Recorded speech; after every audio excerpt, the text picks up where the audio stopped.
यह नई कहानी आपको नए जमाने की बुराइयों से अवगत कराएगी। सोशल मीडिया में किसी भी वीडियो और आर्टिकल में कमेंट मिलना तो आम बात है, बल्कि यह कहना सही होगा कि ऑनलाइन कमेंट के बिना किसी भी कंटेंट की लोकप्रियता का पता नहीं लगाया जा सकता। लेकिन कई बार सोशल मीडिया में गलतियों का बहुत खमियाजा भुगतना पड़ता है। अर्जुन नाम का एक लड़का था, हॉस्टल में रहता था। वह अपने माँ बाप का चहेता था, इसलिए वह उसकी जिद मानकर उसे शहर पढ़ने भेज देते हैं। लेकिन वह सारा दिन सोशल मीडिया में ही टाइम पास किया करता था। उसे ऑनलाइन कमेंट करने की लत पड़ गई थी। वह किसी भी वीडियो को देखने के बाद कमेंट जरूर करता था। एक बार वह अपने हॉस्टल के कमरे में बैठकर वीडियो देख रहा था। अचानक उसके मोबाइल की स्क्रीन पर न्यूक्लियर मिसाइल लॉन्चिंग का वीडियो आ जाता है और वह वीडियो के कमेंट बॉक्स में अंदाजे से ही एक अल्फा न्यूमेरिक कमेंट टाइप कर देता है और कुछ देर बाद वीडियो देखते देखते अर्जुन सो जाता है। लेकिन 2 बजे अचानक अर्जुन के कमरे के दरवाजे पर कोई दस्तक देता है। अर्जुन आंख मीचते हुए उठता है और जैसे दरवाजा खुलता है तो चौंक जाता है। सामने आर्मी के जवान बंदूक ताने हुए खड़े होते हैं। तुरंत अर्जुन को फर्श में गिरा दिया जाता है और उसे पीछे से हथकड़ी लगाकर गाड़ी में बैठाकर आर्मी के टॉर्चर रूम में लाया जाता है। अभी तक अर्जुन को कुछ समझ में नहीं आ रहा था। वो आर्मी वालों से पूछता है, सर मुझे यहाँ क्यों लाया गया है? क्या मैं कोई आतंकवादी हूँ? लेकिन आर्मी के जवान कोई जवाब नहीं देते। कुछ ही देर में आर्मी की एक महिला अधिकारी टॉर्चर रूम में दाखिल होती है। महिला अधिकारी आते ही अर्जुन को एक जोरदार थप्पड़ मारती है।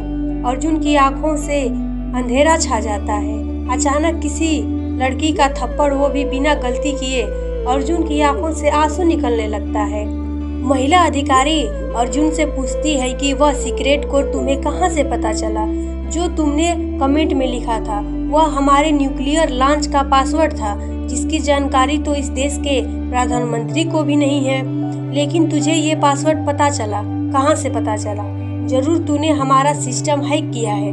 अर्जुन को सारा मजरा समझ में आ जाता है। अर्जुन महिला अधिकारी से कहता है, मैडम वह कोई पासवर्ड नहीं, मैंने अंदाजे से कीबोर्ड पर हाथ चलाते हुए कुछ भी टाइप कर दिया था। लेकिन महिला अधिकारी ने अर्जुन की एक न सुनी। उसने 2 आर्मी के जवानों को बुलाकर अर्जुन को सारी रात टॉर्चर करने का आदेश दे दिया। अर्जुन डर की वजह से चीखने लगता है, लेकिन यहाँ अर्जुन की चीख सुनने वाला कोई नहीं है। उसे सारी रात टॉर्चर किया जाता है, लेकिन वह एक ही बात पर टिका होता है, मैंने ऑनलाइन कमेंट अंदाजे से किया था, मुझे कोई पासवर्ड नहीं पता।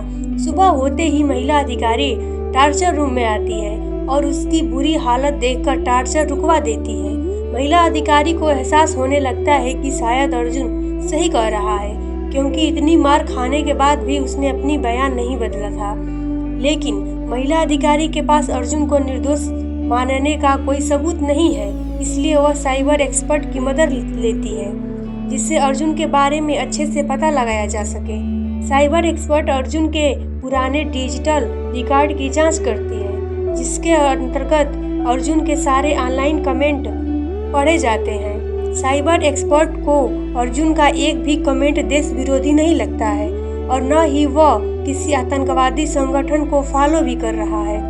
इससे यह साबित होता है कि अर्जुन कोई अपराधी नहीं है। लेकिन अर्जुन ने इतना सटीक पासवर्ड कैसे लिख लिया? यह बात मन ही मन में संदेश पैदा कर रही थी। कुछ दिनों तक अस्पताल में अर्जुन का इलाज करवाया जाता है और इसके बाद उसे रिहा कर दिया जाता है। आर्मी की कैद से बाहर निकलकर अर्जुन राहत की सांस लेता है। आर्मी की टीम गुप्त तरीके से अर्जुन पर नजर रख रही होती है, लेकिन अर्जुन निफिक्र होकर अपने सोशल मीडिया में मसरूफ हो जाता है। कुछ दिनों के बाद आर्मी को पूरी तसल्ली हो जाती है कि अर्जुन एक साधारण लड़का है, इसीलिए वह उसका पीछा करना बंद कर देती है।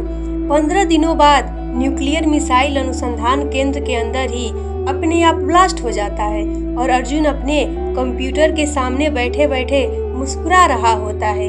इसी के साथ कहानी का पहला भाग समाप्त हो जाता है। इसीलिए कहा जाता है दोस्तों, इस आधुनिक युग में कोई भी कार्य करने से पहले हमें 100 बार सोचना चाहिए।